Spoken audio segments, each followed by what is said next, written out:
Welcome to 1337, the future of podcast. The show that takes your source material and turns it into a fascinating conversation. I'm Max, and I'm excited to dive into some incredible literature with you today. I'm Sophia, ready to unpack all those layers of meaning and symbolism that make stories so captivating.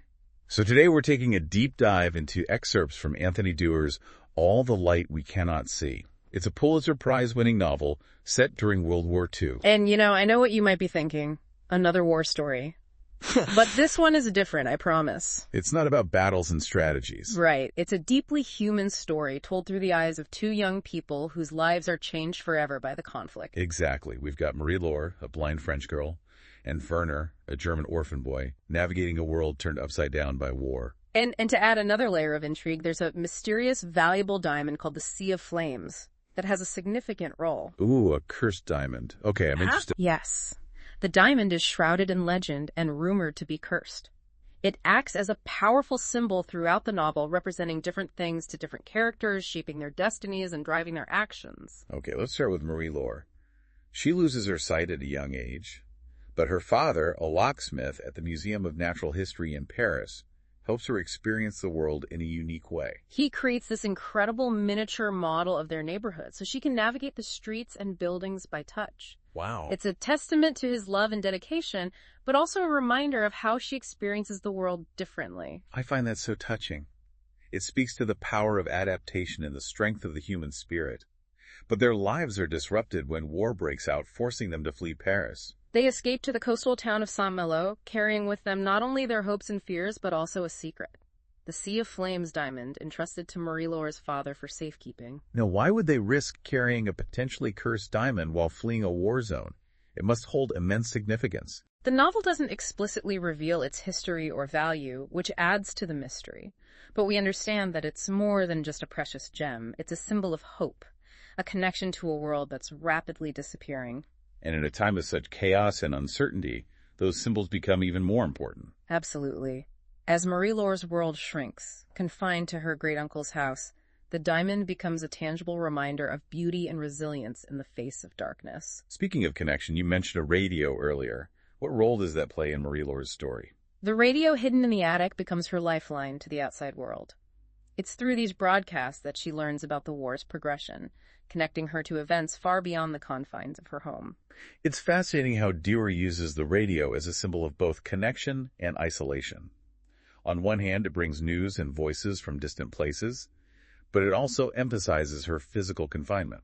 And it's not just about information, it's about stories. Marie-Laure finds solace and escape in the stories broadcast over the radio, particularly Jules Verne's 20,000 Leagues Under the Sea. That's a brilliant parallel.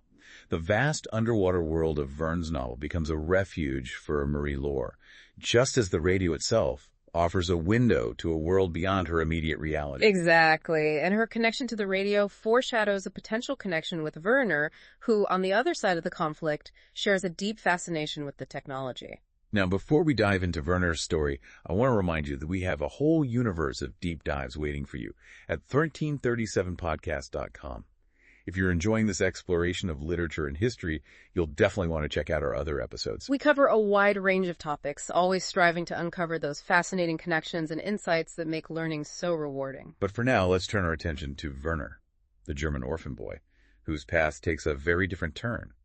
What is it about radios that captures his imagination from such a young age? It all goes back to his childhood in a German orphanage. Imagine him huddled with his sister Jutta, listening to broadcasts from all over the world.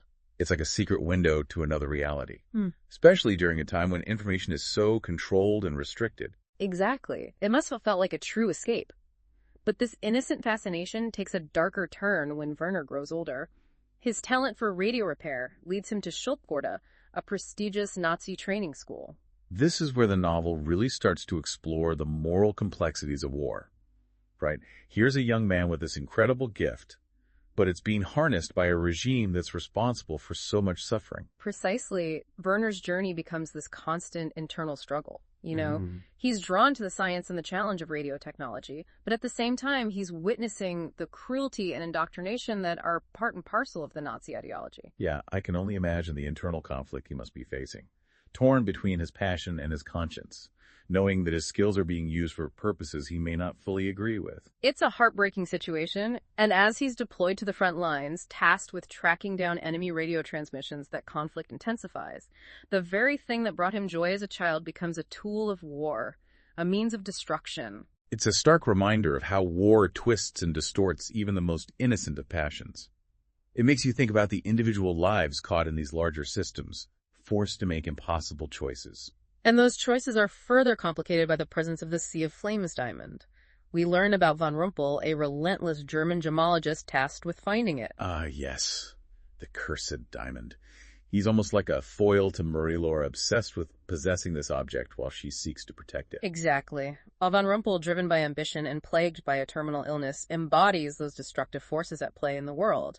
He's single-mindedly pursuing this diamond, believing it holds the key to his own survival. It's fascinating how Doerr uses this inanimate object, the diamond, to represent so much.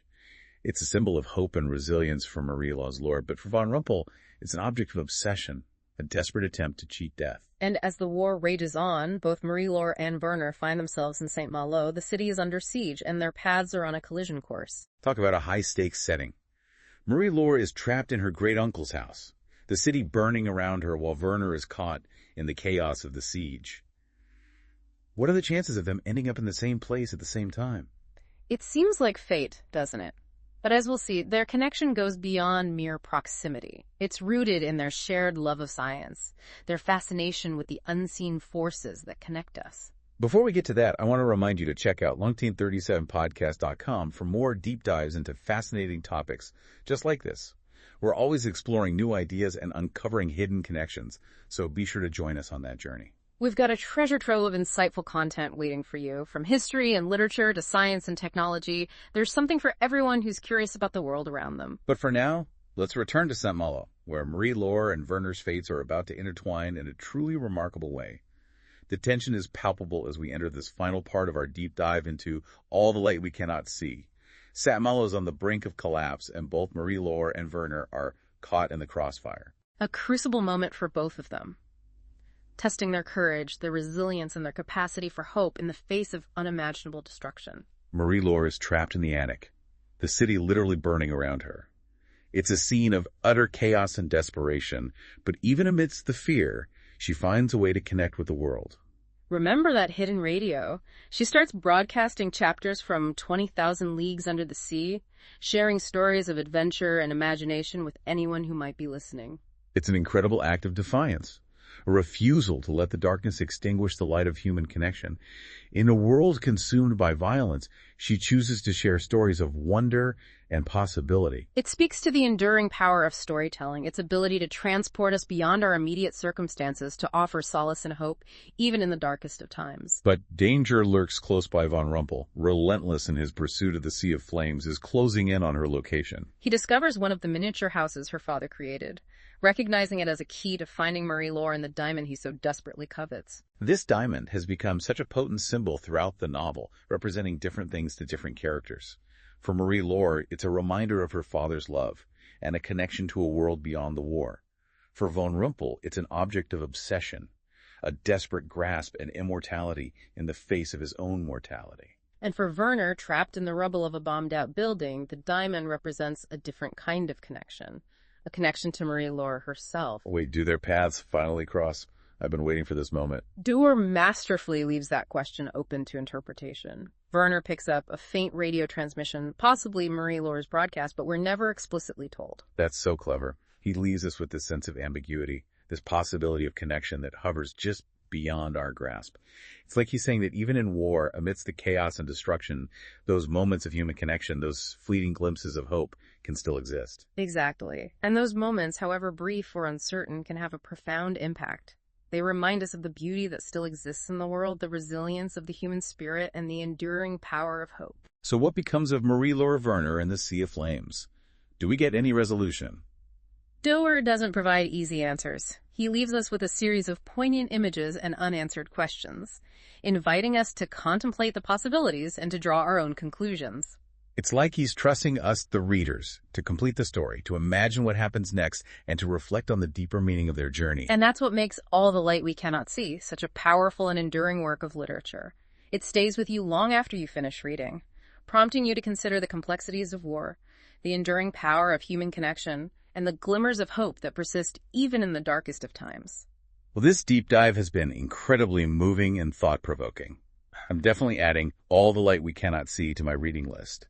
And for our listeners, if you're looking for more captivating deep dives into literature, history, and beyond, be sure to visit us at 1937podcast.com. We have a whole universe of fascinating content waiting for you, all designed to spark your curiosity and broaden your understanding of the world. A huge thank you to you for joining us on this incredible journey. Strength and honor. I am Spartacus. See you next time. Farewell and happy reading. Thanks for watching. Tap into 1337podcast.com.